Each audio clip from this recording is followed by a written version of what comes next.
Joothan, as the title suggests, is something that has been left, something that has been eaten by someone and has the leftover portion is known as Joothan.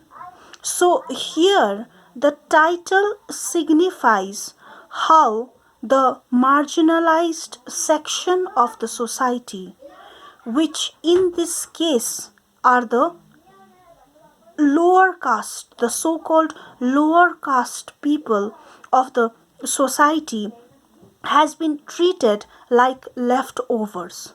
They have been treated like leftovers, and they have always been given leftover. Whatever the so-called upper caste people have consumed, have had their stomachs filled, and they did not want to eat anymore, that was the remaining leftover was given to the lower caste people. So the title itself is very suggestive. It is a sad autobiography of what a young boy had to go through in order to gain education, in order to get his fundamental right, the right to education, that although the government had sanctioned to him, the people, the society, which was brimming with prejudice, did not allow him, created obstacles in his ways. The teachers, who are supposed to be the guide, the light, a source of enlightenment, they themselves were practitioners of caste system. They themselves segregated between the untouchable and the socially accepted children. And one headmaster, as you can see from what our little boy says, the headmaster himself wanted the boy to sweep the floor, because asserting caste system, somehow the headmaster, who belonged to the privileged caste, did not want a person from the lower rungs of society to rise by gaining education which is also known as a tool of emancipation, and wanted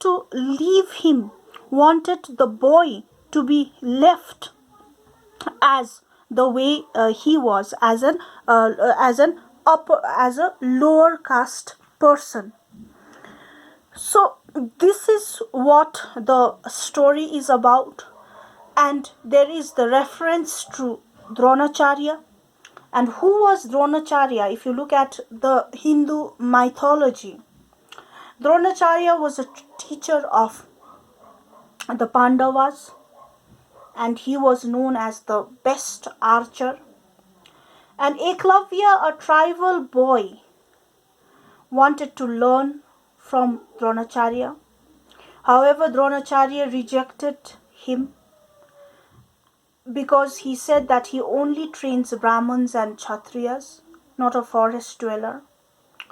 And what did Eklavya do?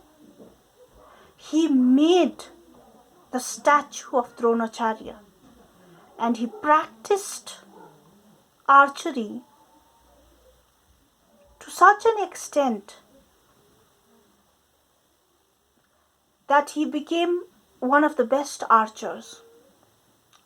Then when he went to Dronacharya and told him that although he was not under direct training of Dronacharya, he has always accepted him as his guru, as his teacher, Dronacharya asked for a Guru Dakshina, and that was Eklavya had to give him his right thumb, because Dronacharya did not want anybody to be a better archer than Arjun, one of the Pandavas. So the reference to Eklavya is again highlighting upon the segregation and the prejudice in society. The segregation, the otherization that this young boy faced in his in his school itself. To summarize the story, Joothan, as the title suggests, is leftover. Leftover signifies the marginalized section of society, or the so-called lower caste. The entire story is about the otherization of the lower caste in the same village, how the Churas and the Tagas never crossed each other's path, how there was a stark difference between the way the Churas lived and the Tagas lived. But the real hero of the story is, of course, his father, the boy's father, Pitaji, who asserted the boy's fundamental right to study and stormed into the office of the headmaster, demanding his son's right to education. Not only that, he went to the Pradhan, the head of the village, seeking his aid in letting his boy enter the school.